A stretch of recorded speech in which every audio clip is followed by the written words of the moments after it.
రైలు మనది, post office మనది, IAS తెచ్చింది మనం, ఐపీఎస్ తెచ్చింది మనం. తెలుగు భాషను మ్లేచ్ఛ భాష అన్నారు.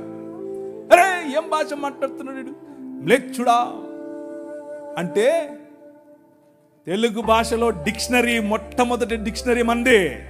మీ నాయన రాజు, ద కింగ్, మనం ఇచ్చాం.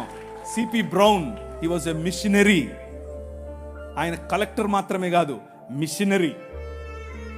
తెలుగు భాష గద్య భాగంలో మొట్టమొదటి పేపర్ మనది. తెలుగు భాష గద్య భాగంలో మొట్టమొదటి పుస్తకం మనది. వీళ్ళకు వాళ్ళ సొంత రామాయణం, మహాభారతాలు కూడా ట్రాన్స్లేట్ చేసుకునే దిక్కు లేదు. అది చేసింది మనమే. నిజం చెప్తున్నాను, నేను అబద్ధం చెప్పట్లేదు. మొట్టమొదటి ట్రాన్స్లేషన్ చేసింది కూడా మనమే. వాళ్ళు అది కూడా చేయరు. ఎందుకంటే విద్య పంచకూడదు. వాళ్ళ రాజ్యం